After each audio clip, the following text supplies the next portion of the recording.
Hello friends, I am Adeel Ahmad. Welcome back to the Flutter Glow. Previous video के अंदर हमने user की profile को शेयर प्रेफरेंस में स्टोर करवा के यहाँ पे शो करवाया था और साथ में एक और चीज को हमने मैनेज किया था कि जब यूजर एक बार लॉगिन कर लेगा देन सेकंड टाइम वो जब एप्लीकेशन पे दोबारा आएगा तो वो लॉगिन स्क्रीन की बजाय होम स्क्रीन पे आके लैंड करेगा, यानी कि हमने उसको बार बार लॉगिन करने से बचा लिया। अब इस वाली वीडियो के अंदर हम रेसिपी की एपीआई इंटीग्रेट करेंगे। यहाँ पे हमारे पास जो भी डाटा आ रहा है ये अभी फिलहाल के लिए हार्ड कोडेड है। हम यहाँ पे अपना एक्चुअल डाटा शो करवाएंगे जो कि हमें रिस्पॉन्स से मिल रहा होगा और यहाँ पे भी हम शो करवाएंगे। यहाँ पे उसका नेम आ जाएगा और उसकी इमेज आ जाएगी और इसका पर्पज क्या है कि यहाँ पे जिस वाले टैब यानी कि जिस वाली रेसिपी पे वो टैप करेगा और यहाँ पे वो वाली रेसिपी शो हो जाएगी। ये काम हम अपनी नेक्स्ट वीडियो में करेंगे, लेकिन इस वीडियो में हम जस्ट यहाँ पे एपीआई इंटीग्रेट करेंगे। तो उसके लिए आपने क्या करना है, सबसे पहले आपने YAML फाइल में आके यहाँ पे आपने ये दोनों पैकेज जो हैं HTTP और गेट का पैकेज ये दोनों इंस्टॉल कर लेना है। उसके बाद यहाँ से pubget करके इसको यहाँ से बंद कर लें। फिर उसके बाद आपने क्या करना है कि मैं आपको यहाँ पे बता दूं कि हम किस तरीके से काम करेंगे। सबसे पहले हम रिस्पॉन्स जो है वो गेट करने के बाद उसका मॉडल क्रिएट करेंगे। मॉडल क्रिएट करने के बाद हम लोडिंग लगाएंगे यहाँ पे। इसका मतलब ये है कि जब तक हमें रिस्पॉन्स नहीं मिलता यहाँ पे एक लोडिंग इंडिकेटर सर्कुलेट करेगा। जैसे ही रिस्पॉन्स आ जाएगा तो वो लोडिंग इंडिकेटर खत्म हो जाएगा और ये वाली यूआई हमें मिल जाएगी। उसके बाद हम क्या करेंगे कि जो एपीआई सर्विसेज में जहाँ पे हम अपनी एपीआई इंटीग्रेट करेंगे उसमें से हमने डाटा निकाल के लाना है अपने कंट्रोलर के अंदर और कंट्रोलर में लाने के बाद हमने उसको अपने मॉडल के अंदर सेव करवाना है, जो कि मॉडल हमने यहाँ पे ऑलरेडी क्रिएट करके अपने प्रोजेक्ट के अंदर उसको रख लिया होगा। देन हम सेव करवाने के बाद अपनी यूआई के अंदर शो करवा देंगे। सेव करवाने के बाद उसको हम अपनी यूआई के अंदर शो करवाएंगे जो कि हमने मॉडल के अंदर यहाँ पे सेव करवाया होगा। तो उसके लिए आपने क्या करना है, सबसे पहले क्रोम ब्राउजर में आके यहाँ पे आपने सर्च करना है डमी जेसन। इसको थोड़ा सा नीचे स्क्रॉल करने के बाद ये जो पहले वाला लिंक है इसको आपने ओपन कर लेना है। जैसे ही ये ओपन होगा आपने थोड़ा सा नीचे स्क्रॉल करना है इसको और यहाँ पे आपको रेसिपीज के नाम से मिल जाएगी एपीआई। इस पे क्लिक करते हैं और हमें यहाँ पे उसका रिस्पॉन्स मिल जाएगा। अब ये रिस्पॉन्स जो थोड़ा सा कॉम्प्लिकेटेड है, अगर आपको एपीआई का बिल्कुल भी आइडिया नहीं है या फर्स्ट टाइम आप एपीआई इंटीग्रेट कर रहे हैं तो आप पहले मेरी एक और वीडियो देखें जो कि मैंने ऑलरेडी बनाई हुई है। उसमें एक बहुत सिंपल सा रिस्पॉन्स है जो जिसको अपने यूआई के अंदर शो करवाया है, वो भी इसी वेबसाइट पे पड़ा हुआ है, वो आपको उस वीडियो में मिल जाएगा। तो आपने पहले वो वाली वीडियो देख लेनी है, उसके बाद आप ये वाली वीडियो फिर बाद में कंटिन्यू कर लें ताकि आपको आइडिया हो जाए कि किस तरीके से ये काम हो रहा है। उस वीडियो का लिंक मैं आपको डिस्क्रिप्शन में प्रोवाइड कर दूंगा। तो सबसे पहले हम क्या करते हैं कि यहाँ से इस यूआरएल को कॉपी करते हैं। कॉपी करने के बाद हम इसको लाएंगे अपने पोस्टमैन में और यहाँ पे एक न्यू टैब ओपन करेंगे और इधर अपना यूआरएल पेस्ट कर देंगे और यहाँ पे ऑलरेडी गेट सिलेक्ट है, अगर नहीं हुआ तो आपने यहाँ से उसको गेट कर लेना है इस तरीके से, ये देखें। देन आपने सेंड के बटन पे क्लिक करना है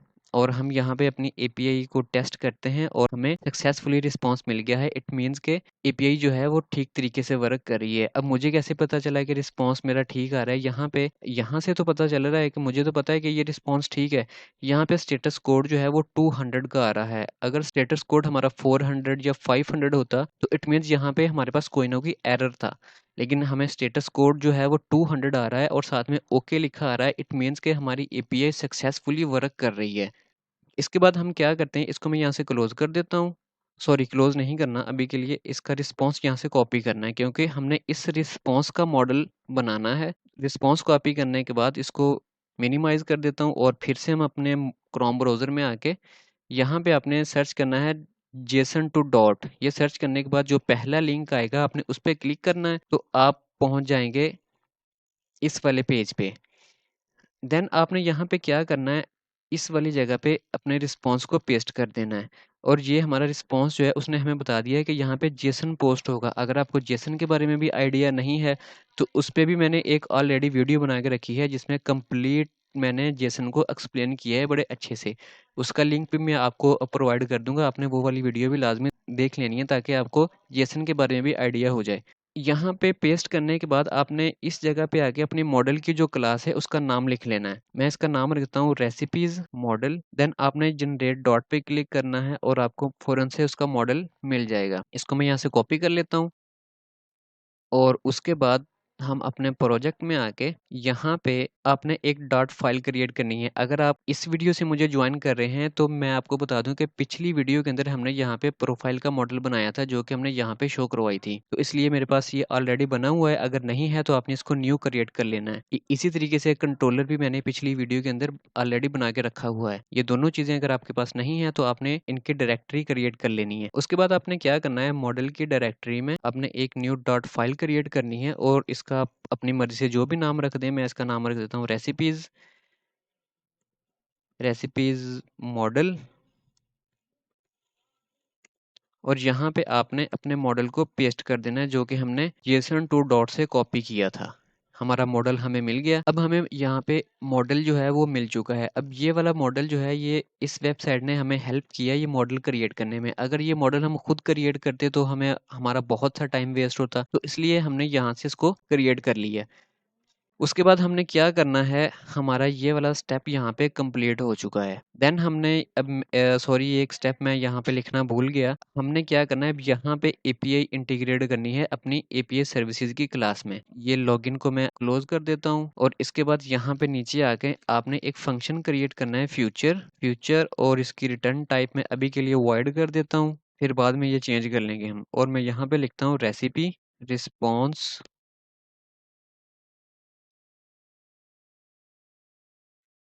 और इसको हम यहाँ पे एसिंक भी बना देंगे क्योंकि ये हमारा फ्यूचर फंक्शन है। इसके बाद आपने क्या करना है, अपने पोस्टमैन में आके यहाँ पे क्लिक करेंगे तो आपको एक डॉट का कोड मिल जाएगा। अगर आपको यहाँ पे डॉट का कोड नहीं मिल रहा, किसी और लैंग्वेज के अंदर है, तो आपने इस जगह पे क्लिक करना है और यहाँ से आपने डॉट HTTP को सिलेक्ट करना है। हम डायो के साथ काम नहीं कर रहे, हम HTTP का पैकेज यूज कर रहे हैं। तो यहाँ पे आपने क्लिक करना है तो आपको HTTP का डॉट के अंदर कोड मिल जाएगा। इसको यहाँ से कॉपी करें और अपने प्रोजेक्ट में आके इस वाले फंक्शन में पेस्ट कर दें कुछ इस तरह से। और साथ में आपने अगर HTTP का पैकेज इंपोर्ट नहीं किया तो उसको भी यहाँ से आपने इंपोर्ट कर लेना है। देन हम यहाँ पे हमारा रिस्पॉन्स जो है वो प्रिंट होगा अगर हमारी एपीआई सक्सेसफुल हुई। तो अगर हमारी एपीआई में कोई मसला हुआ तो फिर एल्स की कंडीशन में आ जाएंगे, यानी कि हमारा स्टेटस कोड 200 होगा तो हमारी एपीआई सक्सेसफुल होगी। अगर हमारा स्टेटस कोड 200 के अलावा और कोई होगा देन हम एल्स के अंदर लैंड कर जाएंगे और जो भी रीजन होगी वो यहाँ पे उसको प्रिंट करवा देगा। तो मैं क्या करता हूँ, अब हम इसको कॉल करेंगे अपने कंट्रोलर के अंदर। तो मैं यहाँ पे एक कंट्रोलर भी क्रिएट कर लेता हूँ डॉट फाइल बना के। यहाँ पे मैं इसको लिख देता हूँ रेसिपीज कंट्रोलर। और यहाँ पे आपने सबसे पहले इंपोर्ट करना है गेट को इंपोर्ट कर लिया और इसके बाद क्लास बनानी है आपने। क्लास इसका नाम मैं रख देता हूँ रेसिपीज कंट्रोलर और एक्सटेंड कर देंगे हम इसको गेटेक्स कंट्रोलर के साथ। इसके बाद हमने क्या करना है, मैं एपीआई सर्विसेज को यहाँ पे नीचे ले आता हूँ। अब यहाँ पे हमने ये वाला मेथड कॉल करना है जिसके अंदर हमारी एपीआई जो है वो ट्रिगर हो रही है। तो इसको किस तरीके से लेके आएंगे, मैं सबसे पहले एक ऑब्जेक्ट क्रिएट करता हूँ अपनी एपीआई सर्विसेज की क्लास का। ये देखिए हमारी एपीआई सर्विसेज की ये क्लास है, इसका मैं यहाँ पे ऑब्जेक्ट क्रिएट करूंगा। तो उसके लिए मैं क्या करूंगा, एपीआई सर्विसेज उसका नाम रख दूंगा, आप कोई भी रख सकते हैं। देन एपीआई सर्विसेज, ये हमने उसका मॉडल सॉरी ऑब्जेक्ट क्रिएट कर लिया। यहाँ पे हम एक और फंक्शन बनाएंगे फ्यूचर टाइप का और उसकी रिटर्न टाइप होगी वॉइड, और इसका मैं नाम रख देता हूँ रेसिपीज। और इसको हम एसिंक कर देंगे क्योंकि ये हमारा फ्यूचर फंक्शन है। ये सारी चीज़ें मैंने अपनी प्रीवियस वीडियोस के अंदर एसिंक फ्यूचर ये एक्सप्लेन की हुई है, मैं इसलिए बार बार इनको यहाँ पे एक्सप्लेन नहीं कर रहा। तो इस वाले फंक्शन के अंदर हम इस मेथड को कॉल करेंगे, ये जो हमने अभी क्रिएट किया था अपनी एपीआई सर्विसेज की क्लास में। इसको किस तरीके से कॉल करेंगे, मैं इस वाले ऑब्जेक्ट को यूज करूंगा यहाँ पे एपीआई सर्विसेज डॉट, और हमारा फंक्शन था रेसिपी रिस्पॉन्स। ये देखिए उसने मुझे खुद ही बता दिया कि ये एग्जिस्ट कर रहा है। तो इसको यहाँ से इंटर कर दें और इंटर करने के बाद आपने क्या करना है, यहाँ पे अवेट का कीवर्ड भी लगा देना है क्योंकि ये हमारा एक फ्यूचर फंक्शन है। इसके बाद आपने क्या करना है, अब यहाँ तक हमारा काम कंप्लीट हो गया। अब मैं यहाँ पे वापस आके इस वाले काम को अब हम करेंगे, लोडिंग को शो करवाएंगे ताकि जब तक हमारा रिस्पॉन्स नहीं मिलता यहाँ पे लोडिंग घूमती रहे, जैसे ही रिस्पॉन्स आ जाएगा फिर लोडिंग खत्म हो जाएगी और हमारा एक्चुअल जो यूआई होगा वो हमें मिल जाएगा यहाँ पे। तो उसके लिए क्या करेंगे, आपने यहाँ पे एक वेरिएबल क्रिएट करना है, बूल लोडिंग। आप कोई भी इसका नाम रख सकते हैं। तो इनिशियली हमारी लोडिंग जो है वो फॉल्स होगी। देन उसके बाद इस वाले फंक्शन में आके जैसे ही ये फंक्शन ट्रिगर होगा तो हमारी लोडिंग जो है वो ट्रू हो जाएगी। हमने इसको ट्रू करवा दिया। उसके बाद ये वाला टास्क कंप्लीट होगा। इट मीन्स कि यहाँ पे हमारी एपीआई ट्रिगर होगी। जब तक हमारी एपीआई का रिस्पांस यहाँ पे नहीं आएगा ये लोडिंग ट्रू ही रहेगी। जैसे ही ये वाला टास्क कंप्लीट हो जाएगा उसके बाद हम लोडिंग को फॉल्स करवा देंगे कि हमारी लोडिंग जो है वो फिर से बंद हो जाए। और उसके बाद आपने यहाँ पे अपडेट मेथड को कॉल कर देना है जो कि हमें गेटएक्स प्रोवाइड करता है अपनी स्टेट को मैनेज करने के लिए, क्योंकि यहाँ पे हम सेट स्टेट को बिल्कुल भी यूज नहीं कर रहे अपनी स्टेट को मैनेज करने के लिए, क्योंकि हम गेटएक्स को यूज कर रहे हैं। तो गेटएक्स जो है ये हमें अपडेट मेथड प्रोवाइड करता है स्टेट को मैनेज करने के लिए। एक और भी मेथड है जिसको हम ओबीएक्स या ऑब्जर्वेबल बना के भी कर लेते हैं, लेकिन अब यहाँ पे फिलहाल के लिए हम गेट बिल्डर यूज करेंगे। मैं आपको अभी बताता हूँ कि हम उसको किस तरीके से यूज करेंगे। तो मैं क्या करता हूँ, अपनी होम स्क्रीन में आके वापस इसको मैं यहाँ से क्लोज कर देता हूँ क्योंकि इसकी हमें ज़रूरत नहीं है। यहाँ पे आने के बाद आपने क्या करना है, सबसे पहले इस कंट्रोलर को आपने इनिशियलाइज करना है। मैं इसको भी यहाँ पे नीचे ले आता हूँ। हमने इस कंट्रोलर को यहाँ पे इनिशियलाइज करना है जैसे हमने ऑथ कंट्रोलर को किया था अपनी प्रीवियस वीडियो के अंदर। अब इसको इनिशियलाइज यहाँ पे क्यों करना है, क्योंकि हमारा सारा का सारा कोड रेसिपी का जो कंट्रोलर है उसमें एग्जिस्ट कर रहा है इस जगह पे, इसलिए हमने इसको एक्सेस भी तो करना है अपनी होम स्क्रीन के अंदर। तो इसके लिए हमें इसको इनिशियलाइज करना जरूरी है। तो मैं क्या करता हूँ, रेसिपीज कंट्रोलर, इसका मैं नाम रख देता हूँ recipe controller is equal to get dot put, और इसको मैं प्रोवाइड कर देता हूँ रेसिपी कंट्रोलर। और यहाँ पे मैंने इसको बता दिया कि ये वाला कंट्रोलर इनिशियलाइज हो जाए यहाँ पे। देन हम क्या करेंगे, हम अपने इस वाले फंक्शन को कॉल करेंगे अपनी यूआई के अंदर कि जैसे ही ये वाली यूआई क्रिएट होगी ये फंक्शन खुद ब खुद ट्रिगर हो जाएगा और आगे जो सारा काम हमने किया है वो एग्जीक्यूट होना शुरू हो जाएगा। तो उसके लिए हम क्या करेंगे कि यहाँ पे इनिट स्टेट में आएंगे, इनिट स्टेट, और यहाँ पे आने के बाद मैंने ऊपर जो अभी ऑब्जेक्ट क्रिएट किया है रेसिपी कंट्रोलर का, मैं उसको यूज करूंगा। रेसिपी कंट्रोलर डॉट रेसिपी, ये वाला फंक्शन हमने यहाँ पे कॉल कर लिया ये वाला। आई होप आपको इस चीज़ की समझ आ गई होगी कि ये हमने किस तरीके से किया है। यहाँ पे हमने उसको कॉल कर लिया। अब हम क्या करेंगे, हम अपनी लोडिंग को शो करवाएंगे यहाँ पे स्कैफोल्ड के अंदर कॉलम बॉडी। अब यहाँ पे मैं क्या करता हूँ, बॉडी में सबसे पहले इसको मैं कह देता हूँ कि सॉरी, इससे पहले हम क्या करेंगे, स्कैफोल्ड को रैप करेंगे बिल्डर के साथ, बिल्डर के साथ रैप करेंगे और इसको हम यहाँ से कर देंगे गेट। इट मीन कि अब ये हमारा गेट बिल्डर बन चुका है। ये गेटएक्स हमें प्रोवाइड कर रहा है एक गेट बिल्डर। मैंने इसको बिल्डर से इसलिए रैप किया ताकि फिर से ताकि मुझे ये सारा कोड जो है ये लिखना पड़ेगा, इसलिए मैंने पहले इसको बिल्डर से रैप कर लिया और उसके साथ मैंने गेट लगा दिया। तो ये गेटएक्स का एक कंपोनेंट बन गया। तो यहाँ इस जगह पे हम इसकी डाटा टाइप भी बताएंगे कि ये किस टाइप का गेट बिल्डर है। तो हमारा जो कोड है वो रेसिपी कंट्रोलर में पड़ा हुआ है, तो हमने उसको बता दिया कि रेसिपी कंट्रोलर में एक गेटएक्स कंट्रोलर है और ये गेट बिल्डर रेसिपी कंट्रोलर की टाइप है। उसके बाद आपने क्या करना है, यहाँ पे अब हमारे पास कॉन्टेक्स्ट आ गया है तो आपने इसको कुछ भी यहाँ पे लिख दें, लेकिन मैं इसको कंट्रोलर लिख लेता हूँ यहाँ पे कंट्रोलर। और अब इस कंट्रोलर से हम अपनी वैल्यूज़ को एक्सेस करेंगे। इस वाली वैल्यू को एक्सेस कर सकते हैं या किसी भी वैल्यू को हम एक्सेस कर सकते हैं। ये भी एक ऑब्जेक्ट ही कह लें कि क्रिएट हो चुका है जैसे कि ये वाला था। अब इस कंट्रोलर से हम क्या करेंगे, यहाँ पे रिटर्न में आके मैं इसको कह देता हूँ, इसको नीचे ले आता हूँ और यहाँ पे कंट्रोलर कंट्रोलर डॉट लोडिंग, अगर हमारी लोडिंग ट्रू है तो फिर हमें क्या करें, सेंटर सेंटर में आके हमें शो करवा दे सर्कुलर प्रोग्रेस इंडिकेटर। और उसके बाद जब फॉल्स होगी तो फिर हमें अपना एक्चुअल जो है वो स्कैफोल्ड शो करवा दे। ये मैंने स्कैफोल्ड पे लगा दिया। आप स्कैफोल्ड पे भी लगा सकते हैं इसको, या फिर आप यहाँ पे बॉडी में भी लगा सकते हैं, बल्कि मैं इसको बॉडी में ही लगा लेता हूँ क्योंकि मुझे वहाँ पे ज़्यादा अच्छा लगता है। तो मैं इसको यहाँ से कट कर लेता हूँ कंट्रोल एक्स करके, और यहाँ पे मैं इसको पेस्ट कर देता हूँ कंट्रोल एस करके। कोड थोड़ा रिफैक्टर कर लेते हैं। अब मैं क्या करता हूँ कि अपने प्रोजेक्ट को दोबारा से रन कर लेता हूँ। हम इन सबको इकट्ठा कर लेते हैं एक जगह पे। इसको मैं दोबारा से रन कर लेता हूँ और अपनी एपीआई सर्विसेज में आ जाता हूँ, क्योंकि अब यहाँ पे हमारा रिस्पॉन्स प्रिंट होने वाला है इस जगह पे। अगर हमारा स्टेटस कोड 200 हुआ तो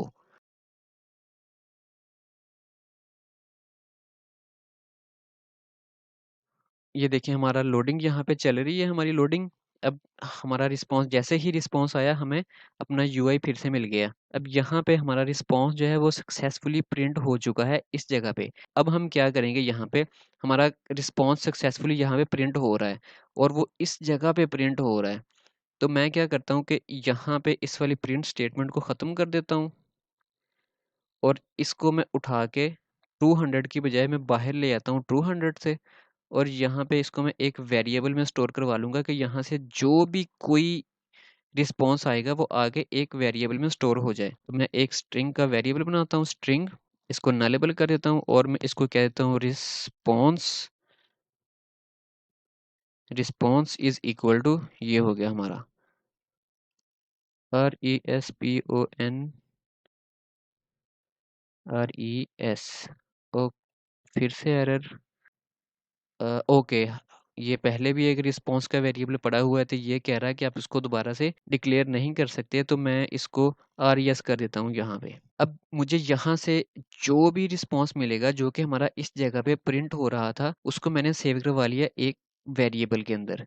और मैं यहाँ पे आके क्या करूँगा, इसको मैं रिटर्न करवा दूंगा ताकि ये मेरा रेसिपी कंट्रोलर के अंदर भी चला जाए। मैं इसको यहाँ से क्लोज कर देता हूँ और मैं आपको बताता हूँ कि किस तरीके से करेंगे। यहाँ पे वॉइड की बजाय अब हमने कोई ना कोई वैल्यू रिटर्न करनी है। उसके लिए मैं यूज़ कर लेता हूँ स्ट्रिंग, और ये हमारी नल भी हो सकती है।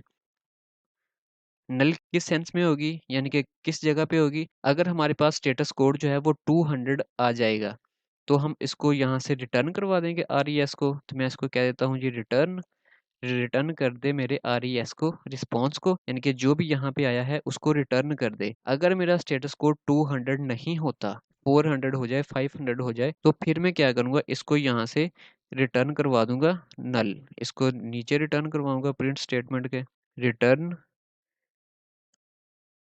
नल।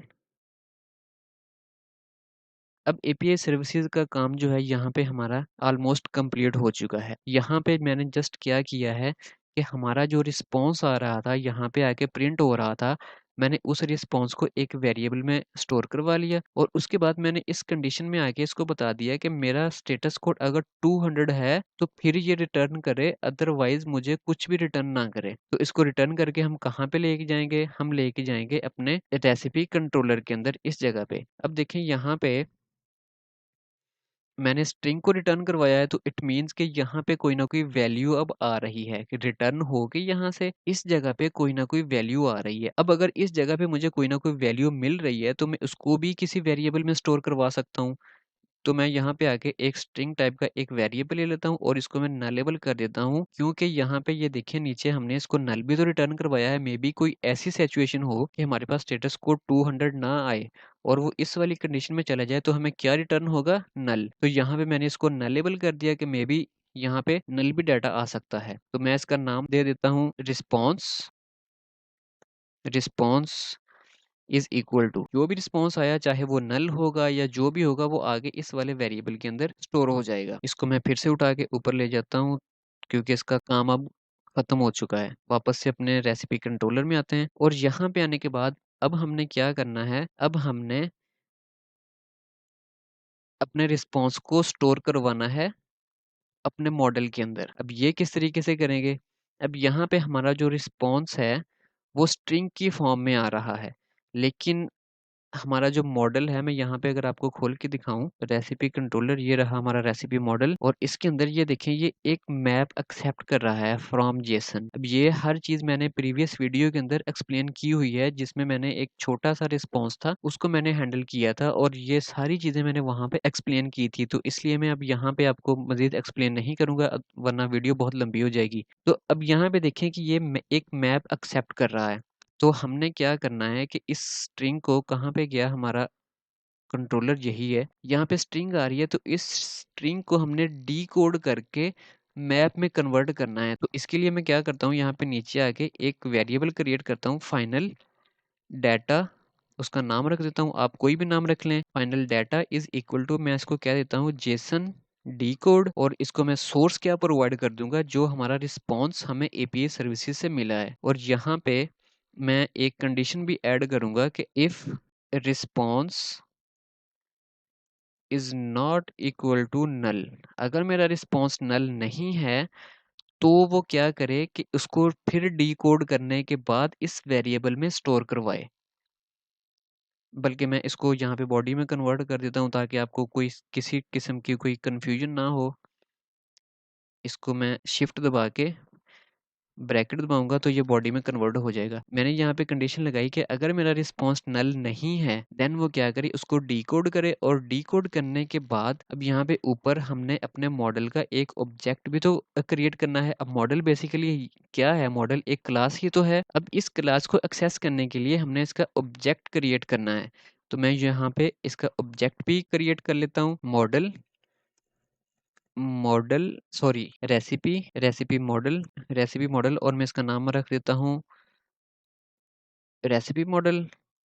और इसको मैं यहाँ पे नल लेबल कर देता हूँ कि ये भी नल हो सकता है मॉडल। अगर हमारा डाटा नल होगा तो डेफिनेटली इसमें जाके कुछ भी नहीं स्टोर होगा, तो इसलिए मैंने इसको यहाँ पे नल लेबल कर दिया है। उसके बाद हमने क्या करना है, यहाँ पे नीचे आके हमारा डाटा जब डिकोड हो जाएगा सारा रिस्पॉन्स, तो उसको हमने स्टोर करवाना है मॉडल में। तो मैं क्या करता हूँ, रेसिपी मॉडल को फिर से कॉल करता हूँ, recipe model dot from Jason का जो कंस्ट्रक्टर है मैं उसको कॉल कर लेता हूँ, और यहाँ पे हम ये वाला डाटा प्रोवाइड करेंगे जो कि डिकोड हो चुका है। मैं इसको यहाँ से कॉपी करता हूँ और यहाँ पे मैं इसको पेस्ट कर देता हूँ। और फिर इसके बाद इसको हमने अपने मॉडल के अंदर भी तो स्टोर करवाना है, तो मैं इसको यहाँ से फिर से कॉपी करके इधर पेस्ट करता हूँ और इज इक्वल टू डाल देता हूँ कि जो भी डाटा फ्रॉम जेसन से मिलेगा वो आके यहाँ पे हमारे मॉडल के अंदर स्टोर हो जाएगा। ये सारा काम इस जगह पे हो रहा होगा हमारे मॉडल के अंदर। इसको कंट्रोल एस करके थोड़ा सा रीफैक्टर कर लेता हूँ। अब हमारा डाटा जो है वो हमारे मॉडल के अंदर स्टोर हो चुका है। इट मीन्स कि हमने ये वाला स्टेप भी कंप्लीट कर लिया है। अब लास्ट स्टेप जो है हमने इसको अपने यूआई के अंदर शो करवाना है। वो किस तरीके से हम करवाएंगे, मैं वापस से होम स्क्रीन में आता हूँ और यहाँ पे आने के बाद आपको याद होगा कि यहाँ पे हमने गेट बिल्डर को ऐड किया था और साथ में हमने लोडिंग भी लगाई थी यहाँ पे। अब इसके अंदर हमने एक ऑब्जेक्ट हमें मिला था कंट्रोलर के नाम से। अब इस कंट्रोलर से हम क्या करेंगे, इस कंट्रोलर से हम एक्सेस करेंगे इस ऑब्जेक्ट को, इस मॉडल के ऑब्जेक्ट को, और इसको एक्सेस करने के बाद फिर इसके अंदर जो चीज़ें यहाँ पे हमने सेव करवा तो ली हैं, अब इसके अंदर जो जो चीज़ें सेव हुई हैं उनको हमने शो करवाना है अपने यूआई के अंदर। तो सबसे पहले थोड़ा सा इसको मैं क्लोज कर देता हूँ यहाँ से। तो सबसे पहले नीचे आके यहाँ पे हमारे पास ये रहा लिस्ट व्यू बिल्डर, ये वाला। पहले इसी से शुरू कर लेते हैं। और यहाँ पे हमारे पास एसेट इमेज आ रही है तो मैं इसको नेटवर्क इमेज में पहले कन्वर्ट करता हूँ, नेटवर्क इमेज। और यहाँ पे हम इसको क्या प्रोवाइड करेंगे, इसको मैं यहाँ से प्रोवाइड करूँगा कंट्रोलर डॉट रेसिपी मॉडल, जो कि हमने ऑब्जेक्ट क्रिएट किया था मॉडल का। और उसके बाद हम इससे क्या गेट करेंगे, रेसिपीज की ये देखें लिस्ट आ रही है पूरी मेरे पास, तो इसको हम एक्सेस कर लेंगे रेसिपीज। और इसको मैं कह देता हूँ कि इसके हर इंडेक्स के ऊपर जो भी चीज़ पड़ी हुई है वो ले आओ, और इंडेक्स के अंदर फिर हम मजीद लिस्ट के अंदर जाके वहां से हम किसको पिक करेंगे, इसकी इमेज। आई थिंक हाँ बिल्कुल इमेज आ गया हमारे पास, इमेज को एक्सेस कर लेंगे जो कि हमें यहाँ पे मिल रही होगी। मैं इसको थोड़ा सा, इसको मैं क्लोज कर देता हूँ और इसको मैं थोड़ा सा ऊपर कर लेता हूँ, और यहाँ पे हमारे पास ये लिस्ट आ गई, ये लिस्ट। इसको मैं थोड़ा सा नीचे स्क्रॉल डाउन कर लेता हूँ, और यहाँ पे हमारे पास इमेज कहाँ पे है, इमेज ये नेम, और ये रही इमेज, ये देखें। तो यही हम शो करवाएँगे यहाँ पे। अब ये एरर किस चीज़ का आ रहा है कि हमारे पास ये देखें क्या कह रहा है कि स्ट्रिंग एक नल लेबल है, ये इमेज नल लेबल है। अगर मैं इस पे क्लिक करके जाता हूँ तो यहाँ पे ये देखें क्वेश्चन मार्क लगा हुआ है, इट मीन्स ये नल हो सकती है। लेकिन अब यहाँ पे वो कह रहा है कि मुझे नल लेबल नहीं चाहिए। कहाँ चला गया? यहाँ पे वो कह रहा है मुझे हर हाल में डाटा चाहिए। तो उसके लिए हम क्या करेंगे कि यहाँ पे नल चेक ऑपरेटर लगा देंगे यहाँ पे कि ठीक है भाई, ये आपको हर हाल में डाटा मिलेगा। और यहाँ पे भी हम नल चेक लगा देंगे, और जहाँ जहाँ पे नल एबल वेरिएबल्स हैं उस जगह पे हम नल एबल लगा देंगे। अब देखें रेसिपी मॉडल जो था यहाँ पे, ये भी नलेबल था, तो हमने इसलिए यहाँ पे भी ऐड किया। फिर रेसिपी की लिस्ट जो है वो भी मे बी नलेबल होगी यहाँ पे, यानी कि जो जिस जगह पे क्वेश्चन मार्क ऐड किया था ना आपने, उस जगह पे आपको ये वाला साइन लगाना ज़रूरी है ताकि ये चीज़ें नल ना हो।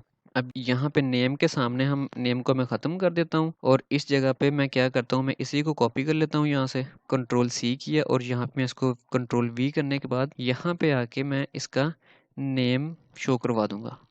इसको मैं कंट्रोल एस करता हूँ तो देखते हैं हमारे पास क्या रिजल्ट आता है। कंट्रोल एस करने के बाद यहाँ पे नल चेक ऑपरेटर आ गया। मैं इसको दोबारा से रन कर लेता हूँ। मे बी हमारा डाटा जो है वो स्टोर ना हुआ हो जाके हमारे मॉडल के अंदर, क्योंकि हमने उसको रन नहीं किया था स्टोर करने के बाद। अब हम इसको रन कर लेते हैं और अब यहाँ पे हमें डाटा मिल जाएगा।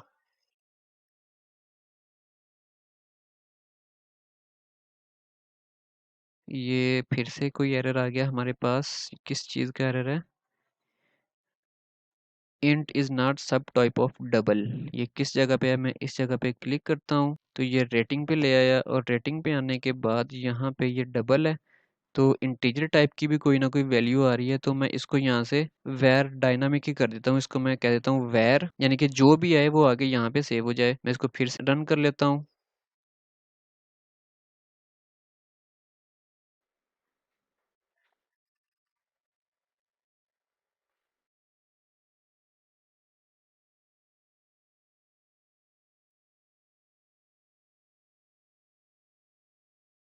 और ये देखिए हमारे पास इमेज और नेम सक्सेसफुली शो हो गए हैं इस जगह पे। अब नेक्स्ट हमने क्या करना है, हाँ, इस चीज़ की में भी आपको समझ आ गई होगी कि ये मैंने वैर क्यों किया, कि यहाँ पे रेटिंग के अंदर कुछ इंटीजर टाइप की वैल्यू होगी और कुछ वैल्यूज़ होंगी डबल टाइप की।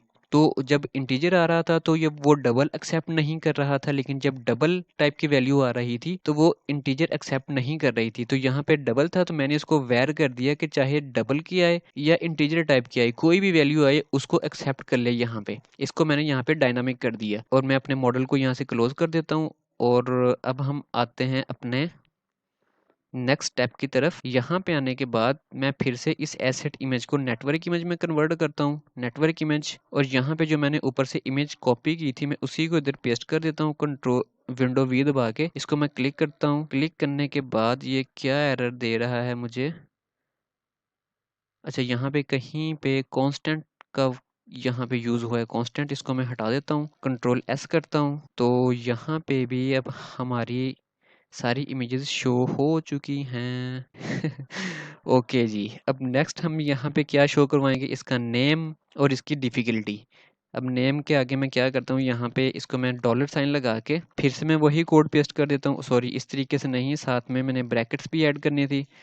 कंट्रोल वी किया, और इमेज की जगह पे यहाँ पे मैं इसका नेम, और फिर इसके बाद डिफ़िकल्टी में आके यहाँ पे same as it is dollar sign brackets, और यहाँ पे फिर से पेस्ट किया।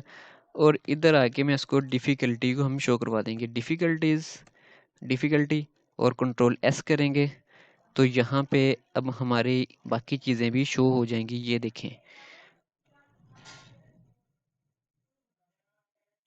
और हमें यहाँ पे एक एरर भी आ चुका है रेंडर फ्लेक्स का। तो इसको हम किस तरीके से फिक्स करेंगे कि मैं क्या करता हूँ, इस वाले टेक्स्ट को यहाँ पे रैप कर देता हूँ साइज बॉक्स में, हाँ ठीक है, साइज बॉक्स में रैप करने के बाद इसको मैं विड्थ कोई ना कोई दे दूंगा।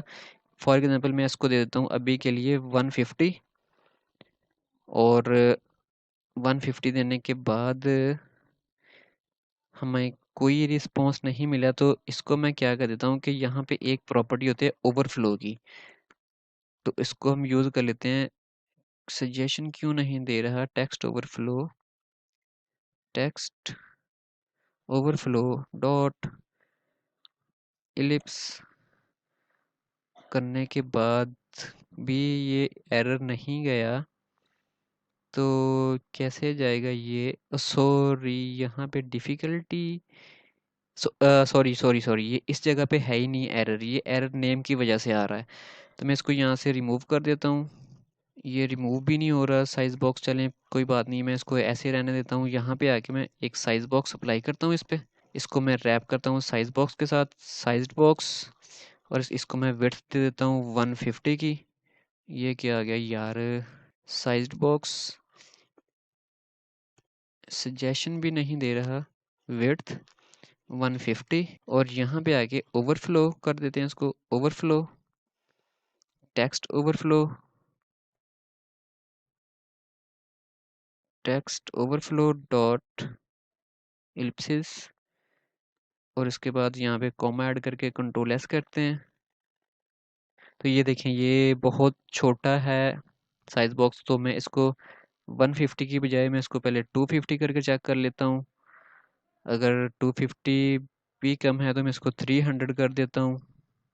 सॉरी 300 नहीं तो 350। ये आप इस तरीके से आप इसको चेक कर लें कि जहाँ तक ये आपका कंप्लीट हो जाएगा। अच्छा, उसके बाद हम इसको यहाँ से रिमूव कर देते हैं, ये भी बहुत छोटा है। रिमूव नहीं, ये साइज बॉक्स क्यों नहीं रिमूव हो रहा? तो मुझे इस तरीके से ही करना पड़ेगा। मैं अपने टेक्स्ट को यहाँ से कंट्रोल एक्स करके इसको रिमूव करने के बाद पेस्ट कर देता हूँ। अब ये यहाँ पे शो हो जाएगी हर चीज़।